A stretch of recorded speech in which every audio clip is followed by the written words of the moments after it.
경기도 용인의 한 목장. 주말을 맞아 어린이들이 목장 체험을 왔습니다. 동물 친구들을 만나기 전 간단한 교육도 받습니다. 우리 젖소한테서 뭐가 나와요? 우유. 우유가 나오는데 우유는 하루에 2번 짜요. 아침 새. 아이들은 저마다 호기심 반, 기대 반, 설레는 표정입니다. 잡고 쭉 누르면 내가 먹는 우유가 이렇게 나오다니 마냥 신기하기만 하네요. 떨리는 손으로 우유를 짜보기도 합니다. 볼거리, 즐길거리가 가득한 목장 체험. 아이들은 이곳에서 시간 가는 줄을 모릅니다. 송아지에게 우유를 주는 체험도 재미있습니다. 우유를 즐겨 마시고 치즈를 좋아하는 아이들. 우유는 아이들에게 친숙한 식품이 된 지 오래입니다. 우유에 대한 거부감 전혀 없고요. 우유 하루에 한 사람 앞에 2개씩 해서 뭐 기본적으로 한 10개에서 12개 내지는 매일매일 꾸준히 먹고 있고 이제 애들도 좋아하고 네, 그래서 우유는 뭐 꾸준히 먹고 있습니다. 신경 써서 우유를 먹이고는 있는데 그게 정말 효과가 있는 건지 키 성장에 도움이 되는 건지 네, 저도 좀 궁금합니다. 우유를 하루에 3잔 이상 마시면 심장병에 걸린다고 하던데 그래서 좀 불안하다고 할까? 뭐가 맞는지 잘 모르겠어요. 완전식품으로 알려진 우유. 그런데 요즘 우유에 대한 논란이 뜨겁습니다. 우유가 심장병이며 유방암, 골절의 위험을 높인다고 하고 하루에 3잔 이상 마시면 사망 위험이 증가한다는 연구 결과까지. 우유에 대한 부정적인 보도들이 끊이지 않는데요. 매일 먹고 마시는 우유에 대해 소비자들은 혼란스럽기만 합니다. 과연 우유에 담긴 진실은 무엇일까요?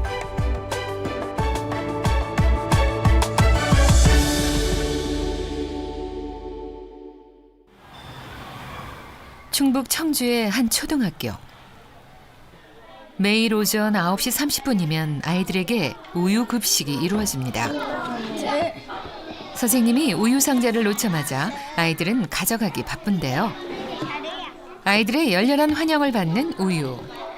출출함과 목마름을 달래주기엔 우유가 그만입니다. 고소한 우유 맛이 좋아 단숨에 삼키는 아이들. 한 방울이라도 놓칠세라 톡톡 두드려가며 맛있게 먹습니다. 다 마셨어요. 단맛, 고소한 맛. 고소해요? 몸에 단백질도 좋고 키도 커진대. 힘도 세지게 하고 또 맛있으니까 최고예요. 평소에 우유를 어떻게 먹어야 되는 건지 우유가 좋은 점이 뭔지는 계속 얘기를 해주고 있었어요. 그렇기 때문에 아이들이 또 그것을 알고 있고 저희 반 아이들은 뭐 다른 아이들도 마찬가지겠지만 당연히 건강하다고 믿고 있고 예, 실제로 또 보면 건강합니다.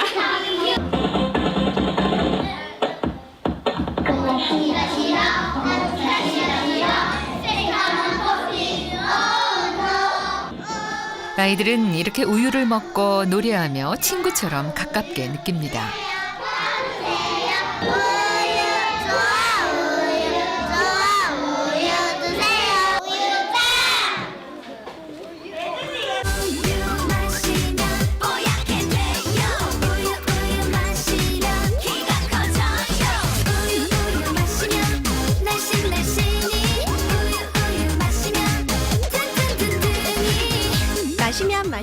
마시면 키도 크고 날씬해지고 튼튼해진다는 우유.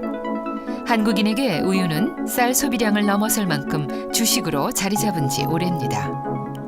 1970년대만 해도 1인당 우유 소비량은 1.6kg에 불과했습니다. 그런데 경제 성장과 함께 우유 소비량도 급증했는데요. 작년 통계를 보면 1인당 우유 소비량은 72.4kg에 달하며 무려 45배나 늘어났습니다. 1인당 연간 쌀 소비량이 67kg가량 되니까 단순 비교해보면 우리나라 사람은 밥보다는 우유를 더 많이 마시는 셈이 됩니다. 과거에는 한 세대 전, 약 30년 전만 하더라도 목장에서 착유된 원유의 품질은 사실 그다지 좋지는 못했습니다. 그래서 고름우유 문제 때문에 막 우리가 사회가 시끄러운 적도 있었고요. 살균 방법이 때문에 시끄러운 적이 있었고, 균질을 하느냐 마느냐에 따라서 또 시끄러운 적이 있었듯이 우유의 품질의 논란에 대해서 많이 있었던 건 사실입니다.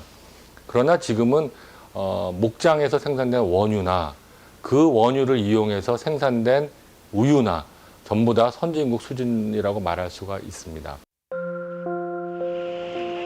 그렇다면 우유는 어떤 과정을 거쳐 우리에게 오는 걸까요? 집유차가 우유를 실어 나르기 위해 소독을 하고 있습니다. 그런 다음 집유 저장고에서 우유 샘플을 떠낸 뒤 항생제나 세균이 들어있지 않은지 즉석에서 테스트를 합니다. 현재 모든 목장에는 원유 냉각기를 설치해 중간 유통 전 과정이 냉장 상태로 이루어지도록 하고 있는데요. 합격 판정이 나자 기사는 집유 차량에서 호스를 가져와 집유 저장고에 연결합니다. 이렇게 우유에 이상이 없는 게 확인이 되면 공장으로 이동합니다. 공장에 오면 우유의 원료로서 좋은지 아닌지 온도, 세균수, 항생물질 등의 검사를 거친 후 청결기에 운반이 되고 5도씨 이하로 냉각 저유시킵니다. 그리고 균질, 살균, 냉각 과정을 거쳐 포장이 된 후 출하됩니다. 우리나라 낙농업은 2차 가공이 아닌 마시는 용도로 발전해왔고 원유 수입이 불가능하기 때문에 그만큼 관리를 엄격하게 합니다. 먼저 세균수 검사는 우유 속에 들어있거나 젖을 짜는 과정에서 오염된 세균의 마리수를 세어 검사하는 것입니다. 세균수가 3만 미만이면 가장 신선한 상태로 1등급 A등급을 매기고 3만 이상으로 나오면 구획을 더 나눠서 4등급까지 내려갑니다. 세계 낙농 국가 중 네덜란드는 10만까지도 1등급으로 정합니다. 그 세균수가 있다는 거는 그 우유 내에서도 그 온도 관리가 잘 안 되면은 세균은 그 온도에 따라서 항상 그 번식을 할 수가 있기 때문에 이것도 마찬가지로 우유의 풍미와 그다음에 우유의 유통 기간에 그 좌우를 합니다. 그렇기 때문에 그런 부분에서 관리를 하고 있습니다. 우유 품질 검사에서 또 하나의 중요한 기준이 되는 것이 체세포 검사인데요. 체세포란 우유를 생산하는 유선 상피세포와 외부로부터 들어오는 미생물을 제거해 젖소의 몸을 건강하게 해주는 면역세포인 백혈구를 합한 것입니다. 일반적으로 건강한 젖소의 원유에는 체세포 수가 밀리리터당 20만 이하로 들어 있습니다. 체세포 수가 올라간다는 거는 유선 조직 내에 그 세균이 감염이 돼가지고 이 세균을 죽이기 위한 그 백혈구가 우리 몸에 있는 백혈구가 그 소위 몸에 있는 백혈구가 동원이 되면서 체세포 수가 올라가는데 체세포 수가 올라가면 올라갈수록 그 백혈구가 차지하는 비중이 한 90% 이상 정도 됩니다. 그렇기 때문에 체세포 수가 올라간다는 거는 그 유선 조직 내 염증 상태가 많이 이제 생긴 거를 판단을 할 수 있고 그 체세포 수가 올라간다는 거는 그 우유의 풍미에 영향을 많이 미칩니다. 축산물 가공 처리법에 따라 원유 1ml당 체세포 수가 20만 미만이어야 1등급 원유 판정을 받을 수 있습니다. 어떤 한 농장에서 한 젖소가 뭐 유방염에 걸렸다든지 염증이 있다든지 이렇게 되면 아까 말한 것처럼 이거는 정상적인 우유보다 엄청 많이 높거든요. 그래서 한 탱크로리가 갑자기 숫자가 확 높아지는 경우가 있습니다. 그럴 경우에는 몇 집 농가에서 모았는데 그 중에서 한 젖소가 그런 유방염에 걸렸다 하더라도 이 한 탱크로리가 통째로 다 버려지게 되는 그런 정도로 이제 확연하게 차이가 나거든요. 그러니까 이제 농가 단위에서는 이 젖소의 유방염이라든지 이 체세포 숫자가 그 폭발적으로 증가할 수 있는 요지를 줄이기 위해서 최선의 노력을 다하고 있죠. 그건 금방 티가 납니다. 그러니까 실제 소비자한테는 그런 것들이 갈 수 있는 수는 없어요. 이렇게 세계적으로 품질이 뛰어난 우리 우유지만 최근 들어 부정적인 보도와 객관적이지 않은 사실들로 인해 소비자들이 혼란스러워하고 있습니다. 우유에 대한 올바른 사실 확인이 어느 때보다 필요합니다.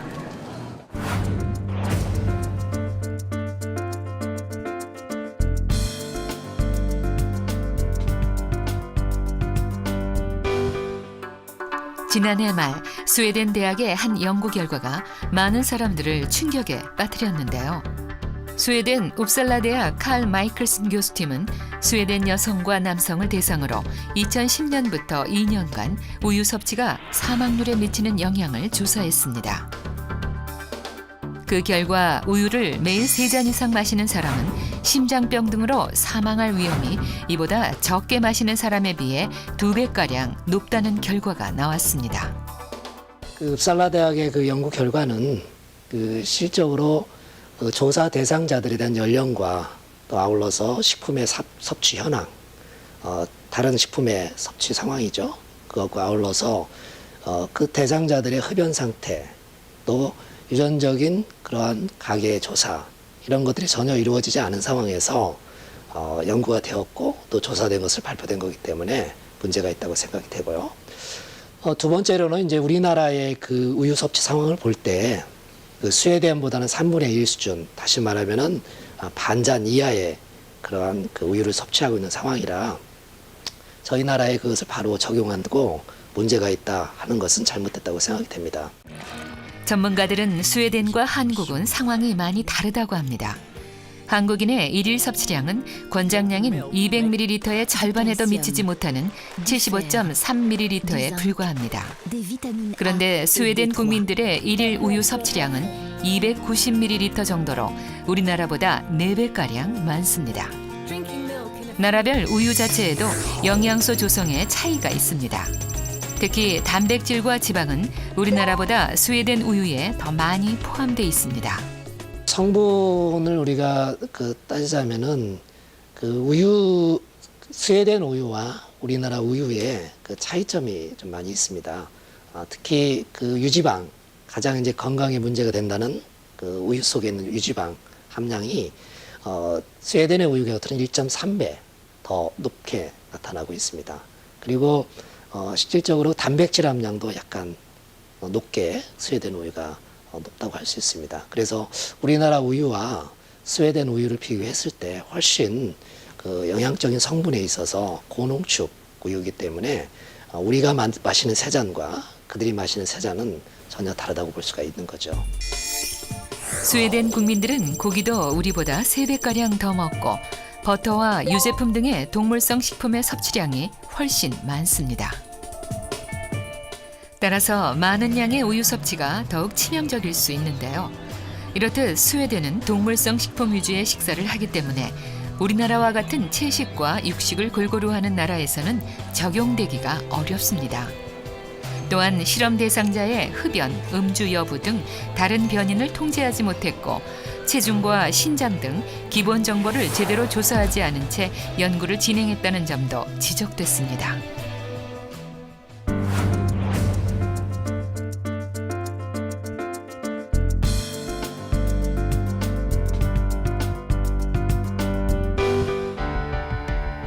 건강한 삶을 위해서, 아름다운 몸을 위해서 다이어트는 중요한 도전 과제 중 하나입니다.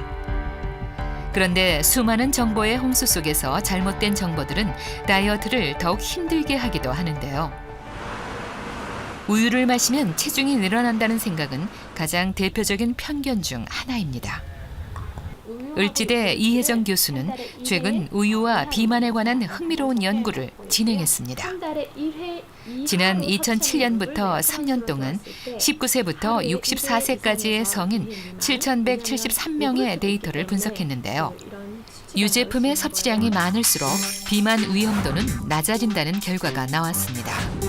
하루 1회 이상 유제품을 섭취할 경우 비만 위험도가 21%, 하루 2회 이상은 37%나 낮아진 것으로 확인됐습니다. 본 연구 결과 비만에 영향을 주는 운동, 흡연, 음주, 그리고 총 에너지 섭취량을 모두 보정한 결과 비만의 위험도는 우유와 유제품을 하루에 1회 이상 섭취할 경우에 비만의 위험도가 약 21% 감소하였고요.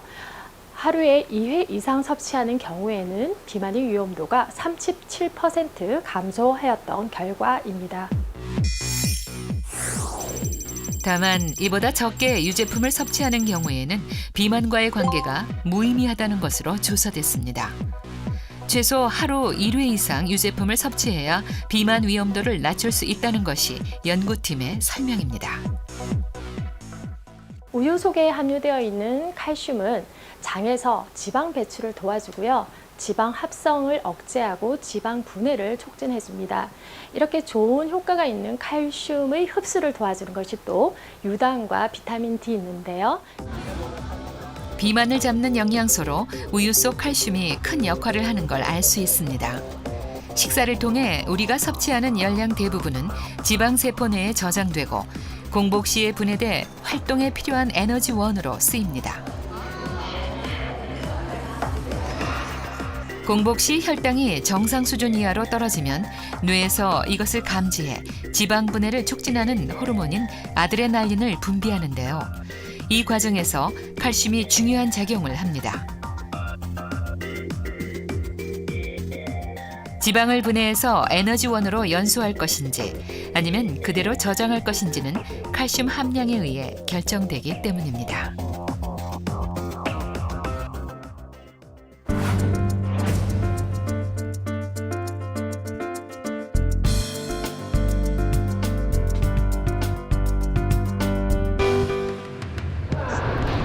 젖소의 몸에서 나온 우유가 나에게 오기까지 과정상의 문제는 없는지 막연히 믿고 먹기에 소비자들은 불안한 마음도 듭니다. 특히 위생 상태가 불결하거나 열악한 환경에 있는 외국의 목장들을 접할 때면 더욱 걱정되는데요. 우리 목장은 위생과 청결면에서 얼마나 안심할 수 있을까요? 아무래도 중간 살균 과정에서 불필요한 첨가물이나 항생제가 들어갈 수도 있다고 들었어요.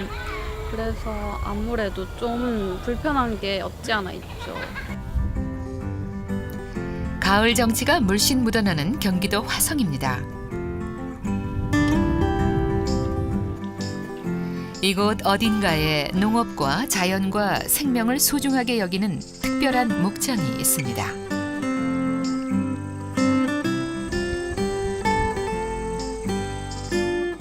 깨끗하기로 소문난 목장입니다. 쾌적하고 드넓은 축사시설, 젖소들을 시원하게 긁어주는 장치까지. 이곳은 젖소들이 최고의 컨디션으로 지낼 수 있도록 만반의 준비를 갖춰 놓았습니다.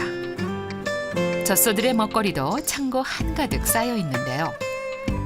행여 놓치는 게 없도록 종류별로 갖가지 사료들이 가득합니다. 하루 한 차례 있는 사료 배합 시간. 이곳에선 여러 가지 사료를 배합해서 양질의 먹이를 만들어내고 있습니다. 그런데 섞어 넣는 종류가 한두 가지가 아닙니다. 몇 가지가 들어가요? 아직도 덜 들어갔어. 119마리의 소들을 위해 매일 사료를 배합하는 김학성 대표.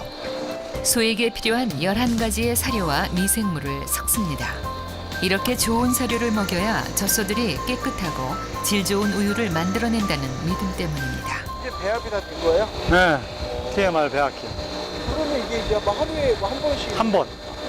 한 번 해가지고 하루에 1,500kg. 드디어 배식이 이루어집니다. 파리 한 마리 얼씬도 하지 않고 냄새도 나지 않는 깨끗한 축사. 젖소들은 이곳에서 스트레스 없이 잘 먹고 잘 지내고 있습니다.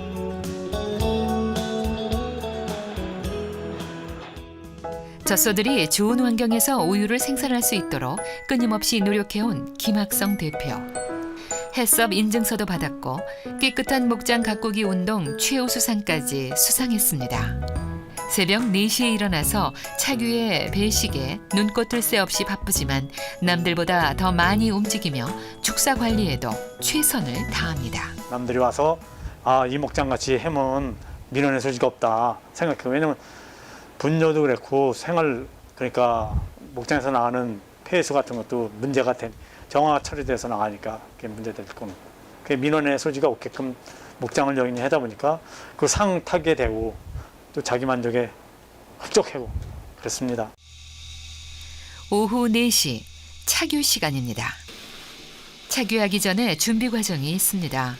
소의 젖꼭지가 다치진 않았는지 꼼꼼히 살피고 소독도 하고 수건으로 닦아주면 착유 준비가 끝납니다. 일단은 이제 처음에 한번 돌리는 작업을 해주고요.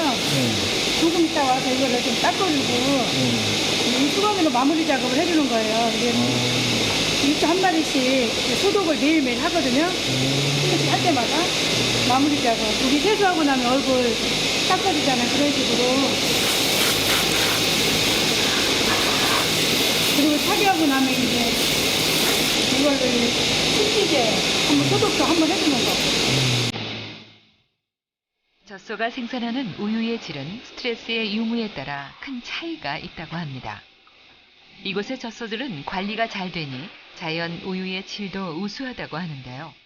농가 스스로의 노력이 얼마나 중요한지 보여줍니다. 가공 과정을 거치지 않고 살균 처리만 하기 때문에 관리를 철저히 해야 하는 우유. 요즘은 이렇듯 농가에서 규칙을 엄격히 지키는 만큼 우유에 항생제를 비롯한 첨가물을 쓴다는 건 찾아보기 어려운 일입니다. 우유에 항생물질은 존재하지 않습니다. 사실 사람도 아프면 항생제를 먹습니다. 젖소도 유방염에 걸리면 항생제가 필요하는데 낙농가들은 항생제를 투여한 젖소에서 우유를 생산하지는 않습니다. 그 왜냐하면 실수로 항생제를 투여한 젖소에서 젖을 짜서 그것을 납품하면 유가공 공장에서 30여 가지가 넘는 항생제 검출 검사를 시행합니다. 거기서 항생제가 검출이 되면 기준치 이상보다 검출이 되면 검출된 농가에게 전체 우유 변상을 시킵니다. 전남 장흥군. 따스한 가을 햇살 아래 들판은 황금빛으로 물들어가고 있습니다. 잘 여문 벼들이 고개를 숙이고 가을 거지를 앞둔 들녘은 마음마저 풍요롭게 합니다. 이 넓은 논을 혼자 힘으로 거뜬히 일궈오신 이색은 할아버지. 꼿꼿하면서도 다부진 체격은 농사일로 단련된 여느 시골 어르신들과 다르지 않은 모습인데요. 할아버지의 연세는 올해로 무려 97이십니다. 전남에서도 알아주는 장수 노인이네요. 한 차례 논일을 마치고 경운기를 타고 집으로 돌아갑니다. 할머니가 간식 준비를 합니다. 와, 우리도 무거운 우유를 이렇게 텀터쩍 많이 넣어서 갖고 있는 거이. 그런데 할아버지의 냉장고엔 우유가 가득 들어 있습니다. 노부부만 사는 집에 유난히도 많은 이 우유들은 대체 누가 드시는 걸까요? 우유가 되게 많네요, 냉장고에. 네, 할아버지가 자기가 잘 잡수니까 역불로 사러 갔다 어저께. 그래갖고 사갖고 어시다 요구르트랑 것도. 그 우유가 왜 이렇게 많아요? 우유를 늘 사놓고 잡순단 말이요. 자기가 당신이 없으면 가서 사갖고 오고 요구르트 들어가고. 그럼 이게 며칠 드실 거예요? 이제 어리광 잡숫고 떨어지면 또 가시고 그러지. 많이도 사갖고 왔네. 그럼 아주 서너 2개나 사갖고 오지. 할아버지는 돌아서면 우유부터 찾고 우유 없이는 못 사는 우유 마니아십니다. 앉아, 이렇게. 구수하고 뽀얀 맛이 막걸리보다 100배는 맛이 좋다는 이색은 할아버지. 대체 우유를 얼마나 드실까요? 많이 들지. 우유를 많이 들지. 우유 떨어지는 날이 없어. 요구르트 떨어질 날이 없고, 요구르트는 아그들이 또 사갖고 많이 사갖고 와. 하루에 몇 개씩 잡수는 거야. 없으면 또 어저께 역불로 사러 가겠다, 요구르트를. 가을도 사갖고 있고. 그러면 여기 좀 근처에 뭐 슈퍼나 이런 거 없잖아요. 없으니까 저 장시장까지 갔대. 누가 가세요? 저녁까지 나는 걸어 못 걷게 못 가. 한쪽짜리를 많이 더 사. 하루에 대체 얼마나 드시는지 셀 수도 없습니다. 할아버지에게 우유는 피로를 풀어주는 비타민이고 힘을 돋우는 보약입니다. 본면에서도 그냥 마치 그런 게 제일 나이가 자신이 제일 많아. 그러니까 다 오래 살고 간다고 일도 잘하시고 경기지에서 농사도 지어 그렇게 건강하냐만요. 오후엔 부모님 산소를 찾아 나무를 심고 있습니다. 장날 묘목을 직접 사서 이렇게 땅을 파고 혼자 힘으로 다 해내십니다. 한 그루 한 그루 정성 들여 심다 보니 어느새 두어 시간이 훌쩍 지납니다. 일밖에 모른 채 팔남매를 남부럽지 않게 키워낸 이색은 할아버지. 이만하면 보람찬 인생입니다.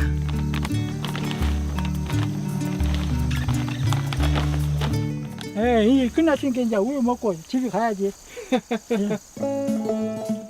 땀 흘린 자신에게 주어지는 작은 선물. 일한 끝에 먹는 우유가 가장 맛이 좋다고 합니다.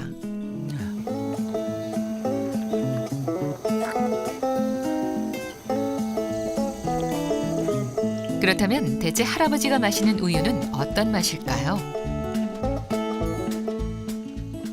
항시 무거워도 새 맛이요. 뉘가 안 나. 전문가들은 할아버지처럼 노년에도 우유를 가까이 할 것을 권장합니다. 노인이 되면 사실은 젊은 사람보다 단백질 섭취량이 약 10% 정도 더 필요합니다. 왜냐하면 노인들은 근육이 자꾸 소실되는 그런 상황에 처해 있기 때문에 근육을 다시 만들어야 되고 근육을 유지하는데 젊은 사람보다 훨씬 더 많은 단백질이 요구되거든요. 그래서 이런 분들한테 아주 필수 아미노산이 포함되어 있는 단백질을 공급할 수 있는 가장 좋은 방법이 바로 우유를 드시게 하는 겁니다. 고기를 씹어 먹기도 좀 힘드시고 고기 소화가 좀 어려우신 이런 노인분들한테 쉽게 마실 수 있고 또 아주 필수 아미노산이 포함된 우유를 드시게 하시면 건강에도 큰 도움이 되겠죠. 하지만 할머니에겐 다른 것 같습니다. 우유를 권하자 한 모금 한 모금 넘기기가 그리 편해 보이지는 않습니다.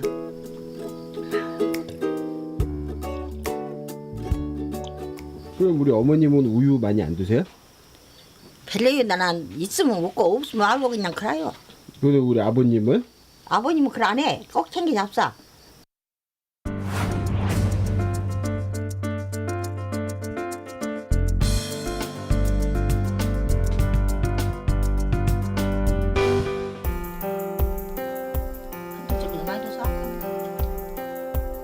어르신들 중엔 문태순 할머니처럼 우유를 마시면 속이 거북하고 불편해하는 분들이 많은데요.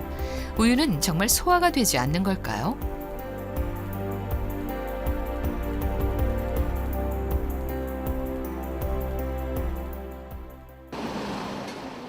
경기도 시흥시 노인종합복지관.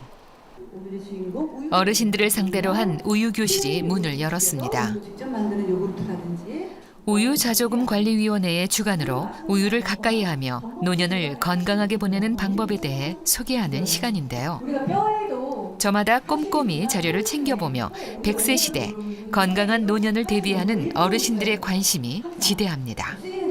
하지만 정작 우유를 즐겨 마시는 어르신들은 많지 않습니다.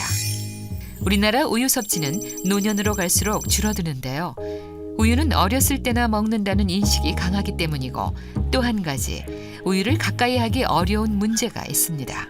우유만 먹으면은 속이 안 좋아요. 그래갖고 이제 먹으러 조금 인삼이나 뭐 이런 핫뿌리성 이어가지고 먹고 과일 조금 이어 갈아 먹으면 아무렇지도 않고 그냥 우유만 먹으면은 속이 그 안 좋은 거예요. 우유를 먹으면 소화가 잘 안 되는 것 같아가지고 어쩌다 이제 다른 미숫가루 같은 그런 건데 타 먹을 때 주로 많이 먹고요.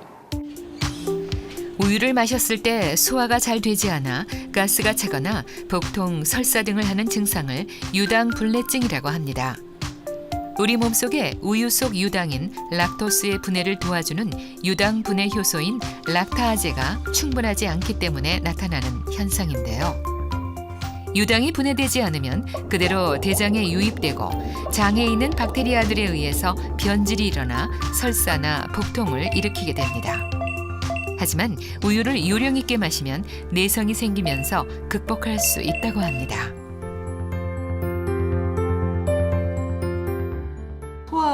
흡수가 잘 안 되시는 어르신들 같은 경우는 우리가 손쉽게 뭐 전자레인지에 40초 정도 데워서 드신다든지 아니면 조금씩 여러 번 나누어서 드신다든지 하면 섭취율도 좋기 때문에 이렇게 한번 섭취하는 걸로 좋은 여러 가지 영양소를 한꺼번에 드실 수 있으니까 복잡하게 음식을 드시기가 힘드신 나이 드신 어르신들한테는 우유가 좋은 음식이라고 생각이 들고요.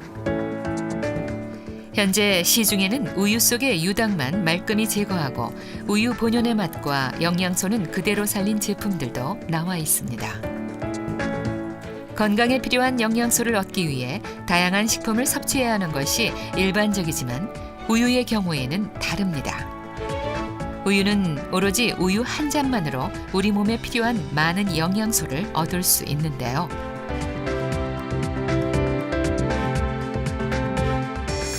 우유 한 잔에는 양질의 단백질과 칼슘을 포함해 비타민, 마그네슘 등 인체에 필요한 영양소가 무려 114가지나 들어 있습니다.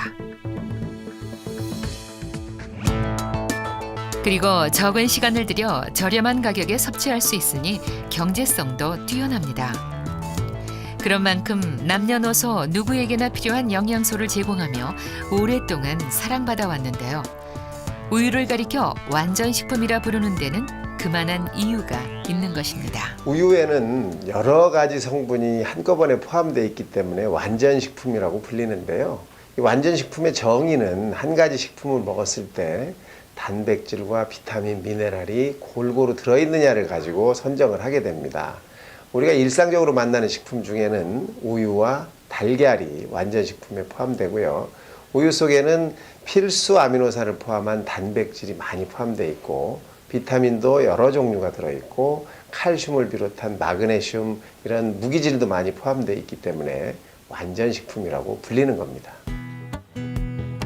웰빙 열풍에 힘입어 우유 시장도 더욱 세분화되고 있는데요. 국내 가정의 전체 우유 구매량은 점차 줄어드는 반면 프리미엄 우유 구매량은 크게 늘고 있다고 합니다.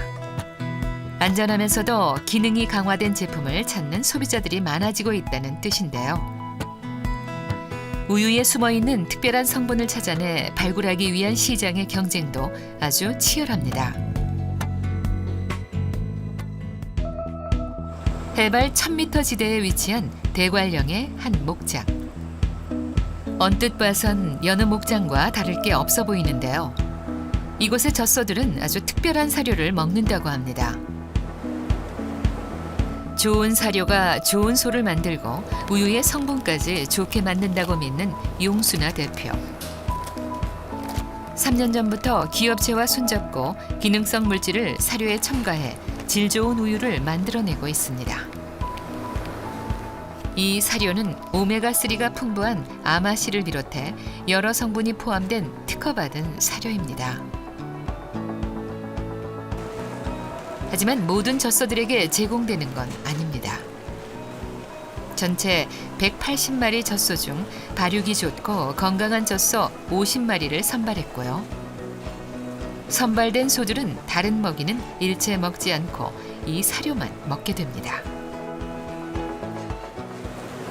이 사료를 쓰니까 우유는 많이 안 나도 소가 아주 건강해요.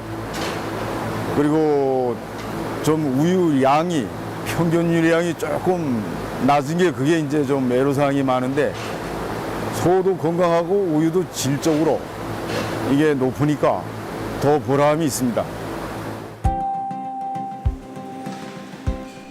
착유 시간. 소들이 잘 먹은 데 대한 보답을 얼마나 해줄지 궁금한데요. 사실 우유 양이 적어도 회사에서 그만큼 보존을 해주기 때문에 생산자들은 생산에 전념할 수 있습니다. 힘들지만 좋은 우유를 만들어낸다는 자부심이 있는 것이죠. 그런데 대체 이 소들은 어떤 우유를 만들어내는 걸까요? 그것은 바로 우리 몸에 이로운 지방산인 CLA입니다. CLA는 소고기나 양고기, 우유, 치즈 등 유제품에 들어있는 불포화 지방산인데요. 체지방 감소, 콜레스테롤 감소 등의 기능이 있는 것으로 알려지면서 최근 들어 각광받고 있는 영양 성분입니다. 우유 속의 반추 동물 내에서 그러니까 젖속의 이리 내에서 이게 그 발효 과정을 거치면서 이제 공액 리놀렌산이 만들어져서 우유 속에 이제 축적되는 거거든요. 근데 이 효과가 아주 탁월합니다. 첫 번째 효과가 아까 말씀드린 것처럼 항암 효과가 있다라는 것도 지금 여러 논문에서 발표가 되고 있고 지금 검증 단계가 있고 뭐 그런 거 있는데 정말로 눈에 띄게 사람들로부터 호응을 받는 게 이게 다이어트 효과가 있습니다. 이게 지방산 조성을 바꿔요. 그래서 체외 지방 있지 않습니까? 이 체외 지방을 빼는 그러니까 다이어트 효과에 탁월한 효과가 있다라고 지금 알려지면서 많은 사람들이 CLA를 알약으로 먹습니다. 건강식품 시장에서도 앞다퉈 개발할 만큼 화제가 되는 CLA. 그런데 우유에는 화학적으로 조성한 것이 아닌 천연의 물질로 있다는 점에서 더욱 주목을 받게 됩니다. 서울대에서는 CLA를 넣은 특수공법의 사료를 제조하는 데 성공했고 특허 출원까지 했는데요. 그 결과 우유 속 천연 CLA의 함량이 월등하게 높아져 일반 우유 대비 2배가량 높아졌고요.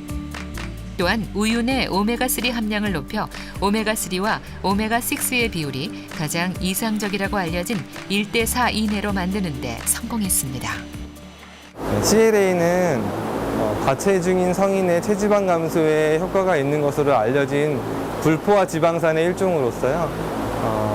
다양한 성인병 예방에 도움이 되는 것으로 알려져 있고 기존의 일반 우유에도 포함되어 있지만 이 우유를 천연 CLA 함량을 높일 수 있는 그런 특허 기술을 갖고 있다는 데에서 이 기술을 선택하게 되었습니다. 우유에 첨가물을 넣지 않고 소의 먹이부터 관리를 한다는 점도 눈에 띕니다. 엄마가 먹는 대로 모유가 만들어지듯 가장 자연에 가깝게 천연 성분을 얻고자 하는 노력도 큰 주목을 받고 있습니다. 식사를 통해 섭취하는 영양소 중 단백질은 골격근 대사에 중요한 영향을 미치는데요. 단백질 섭취가 부족하면 생리작용이 저하되고 근육 합성이 어려워 체력이 떨어집니다. 그런데 우유에 포함된 단백질은 인체의 정상적인 성장과 유지에 필요한 필수 아미노산을 공급하는 아주 질 좋은 단백질로 알려져 있습니다.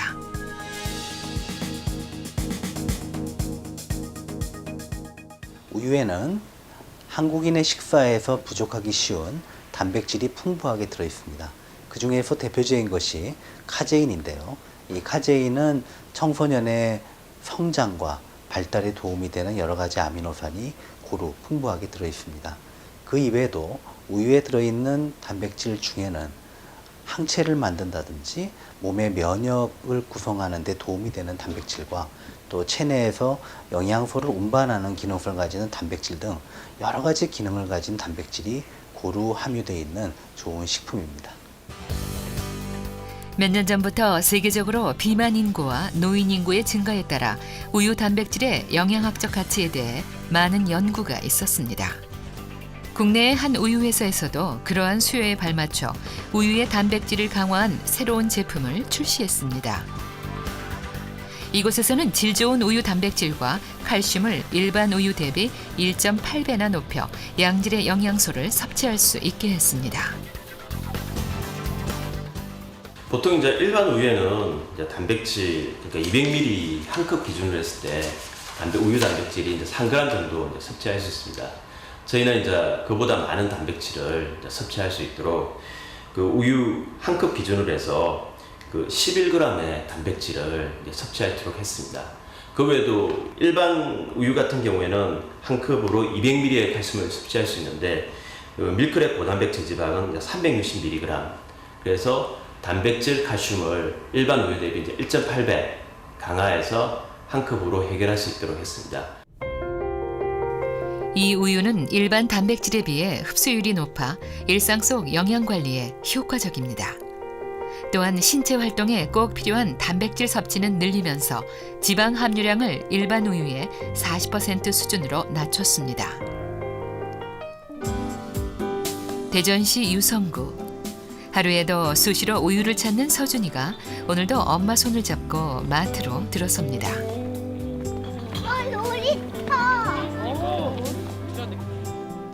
애들이 한 걸음에 찾아간 곳은 우유 진열대 앞. 서준이는 고소한 맛의 일반 우유를 선호하지만 엄마의 생각은 다릅니다. 엄마는 맛보다 건강을 생각해 저지방 우유를 고릅니다. 오늘도 서준이의 동의를 얻기 위해 한창 실랑이 합니다. 열량이랑 비교해봐. 오, 이거는 머리 차이는 탄수화물이랑. 엄마는 행여 서준이가 소화 비만이 될까봐 걱정인데요. 과체중이나 비만이 우려될 때는 칼로리를 조절할 수 있어야 하는데 우유도 예외가 아니라고 들었습니다. 그런 이유로 성장에 필요한 영양소는 챙기고 불필요한 지방은 뺀 저지방 우유를 즐겨 먹게 됐습니다. 이거는 저지방 우유, 이거는 그냥 우유. 예전에는 그냥 아무 우유나 마셨어요. 그런데 지금은 저지방 우유가 많이 나왔잖아요. 우유에는 지방이 많아서 저지방 우유를 먹는 게 좋다고 들었어요. 뭐 예를 들어 고칼슘 우유에도 저지방 우유가 나오기 때문에 저희는 봐서 거의 보편적으로 거의 저지방 우유를 선택해서 먹고 있습니다. 집에 오자마자 우유를 마시는 아이들. 같은 우유를 저지방 우유로 바꾸면 일반 우유보다 50%가량 지방 섭취량이 줄어듭니다. 서준이 엄마도 저지방 우유를 선택한 후부터는 한결 걱정이 줄었습니다.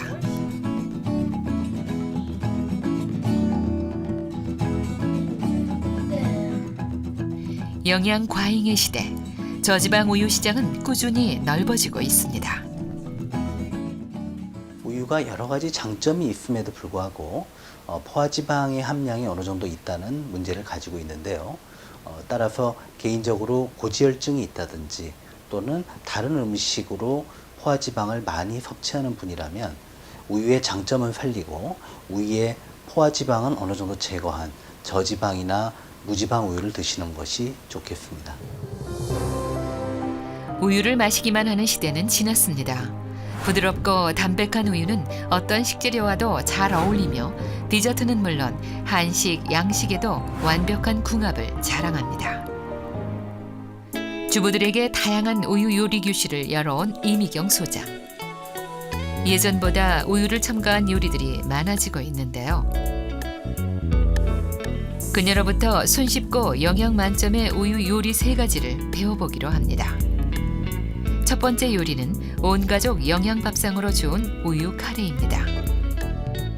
네, 카레가 이제 건강하다고 해서 많이 드시는데요. 카레는 주 성분이 큐민이라는 성분이 있어요. 근데 그 큐민이라는 성분이 몸속에서 흡수가 잘 되려고 그러면 유제품이랑 같이 드시는 게 좋거든요. 그래서 이제 카레를 끓이실 때 우유를 넣어서 끓여주시면 궁합도 잘 맞고 고소한 맛이 있어서 아이들도 잘 먹고 이렇게 다양하게 맛있죠. 먼저 햄, 당근, 피망, 양파 등을 잘게 다져서 기름에 볶습니다. 적당히 익으면 물 대신 우유를 붓고 팔팔 끓여줍니다.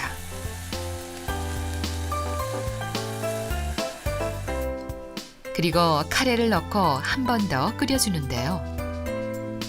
한결 부드러워진 우유 카레가 완성됐습니다. 기호에 따라 밥이나 면에 곁들이거나 빵이나 채소를 찍어 먹기에도 좋습니다.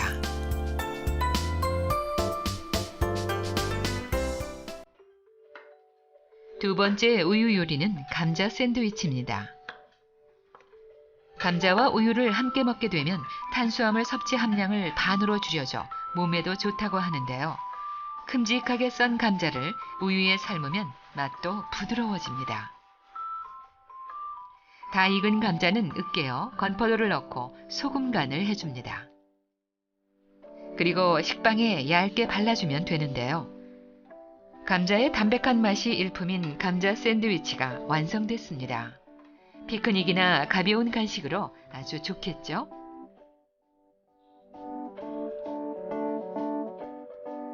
마지막으로 리코타 치즈를 만들어 봅니다. 우유에 생크림을 넣고 끓이다가 우유가 끓기 시작하면 레몬즙을 짜서 넣어줍니다. 그리고 소금을 넣고 면보에 걸러주면 되는데요. 만들기도 간단하고 빵이나 샐러드에 곁들이면 아주 그만입니다.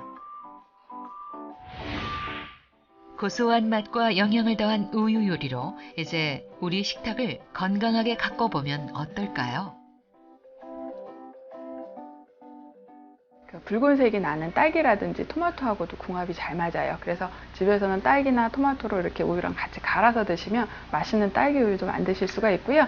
그다음에 우리가 보통 이제 가을에 많이 나는 감자라든지 고구마라든지 단호박 있죠. 이런 것들을 그냥 드실 때 그냥 드시지 마시고 우유에 삶아서 드셔도 좋고요. 우유랑 같이 드셔도 좋고, 그다음에 그 옥수수라든지 영양소가 좀 부족하기 쉬운 여러 가지 재료들하고 같이 요리를 해 드시면 더 맛있고 건강하게 드실 수 있을 것 같아요.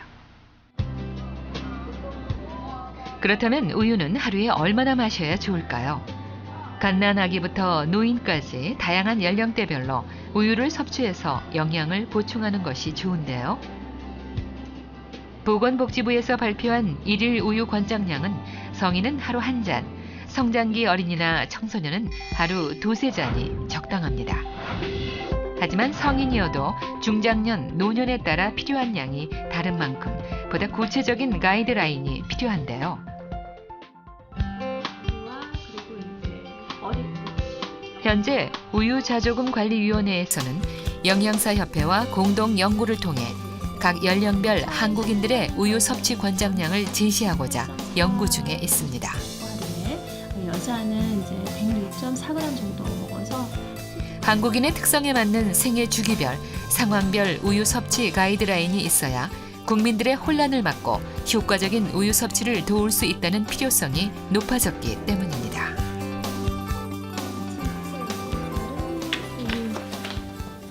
비만인 사람들은 이왕이면 저지방 우유를 먹으라고 권장을 할 거고요. 그다음에 이제 아침 식사를 안 드시는 분들에 있어서 평균적으로 이제 칼슘 섭취량이 얼마인지 보고 이제 우유를 1~2잔으로서 권장량까지 먹을 수 있게끔 이제 권장을 하려고 하고 있습니다.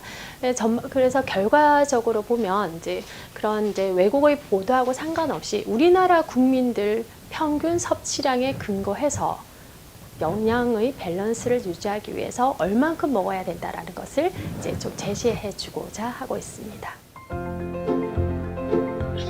이 작업의 결과물은 올해 12월에 나올 예정입니다. 우리 실정에 맞는 권장 가이드라인을 통해 불필요한 오해를 줄이고 소비자들이 우유를 건강하게 선택할 수 있도록 하는 데 큰 도움이 될 것으로 기대를 모으고 있습니다.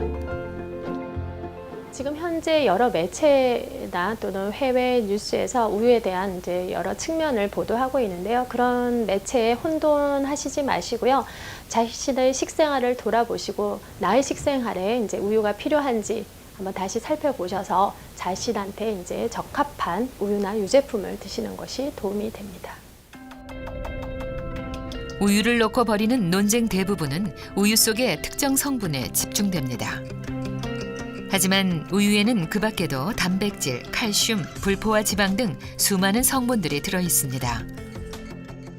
이런 상황에서 특정 성분 하나가 건강에 미치는 효과와 부작용을 논하는 건 성립되기 어려운 일입니다.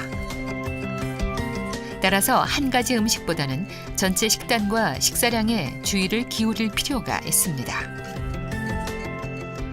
아시겠지만 휴대폰도 긍정적인 측면과 또 전자파 문제나 여러 가지 문제로 부정적인 측면이 있습니다. 그러나 긍정적인 측면이 많기 때문에 많이들 지금 쓰고 계시지 않습니까? 그것처럼 우유도 긍정적인 측면이 있지만 부정적인 측면이 있습니다. 특히 과유불급이라고 너무 많이 마셨을 때나 아니면은 잘못되게 이용됐을 경우에는 안 좋은 측면이 있을 수가 있습니다. 그러나 안 좋은 측면이 일부 있다 하여 긍정적인 측면이 많음에도 불구하고 그것을 나쁜 식품으로 결정을 내린다는 것은 잘못됐다고 생각이 됩니다. 30년, 40년 동안 우유는 좋은 것입니다. 우유는 뭐 계속 들어왔기 때문에 지금은 우유를 좋다고 얘기해도 소비자들이 반응을 안 해요. 그러다 보니까 우유는 나쁘다. 그래? 나는 좋다고 생각했는데 나쁘다는 거야. 이러니까 오히려 소비자들이 관심을 갖고 이야기가 증폭이 되고 그런 과정이 있었는데 그런 것들을 이제 바로잡기 위해서 진정한 의미의 정보를 줌으로써 소비자들이 올바른 선택을 하도록 저희가 이제 캠페인을 벌이는 거죠. 사실 우유는 그 가격에, 그 영양소에 그만하는 건 없을 것 같습니다. 합성된 가공식품 첨가물들이 막 들어가 있는 그런 가공, 뭐 트랜스 지방이 많다라든지 뭐 이런 식품들 같은 경우는 섭취를 줄이고 오히려 천연식품 소재인 우유 같은 것들은 지금보다 2배 이상은 섭취를 해야 된다라고 저는 믿고 있죠. 건강한 장수를 위해서. 약을 사람에게 맞게 써야 하는 것처럼 음식도 먹는 사람과의 궁합이 중요합니다.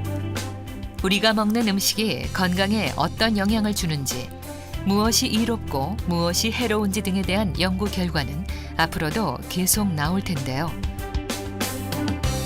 우유가 좋다 나쁘다라는 이분법적 생각보다는 한 모금을 마시더라도 나에게 이로운 방법을 찾아 현명하게 마셔보면 어떨까요?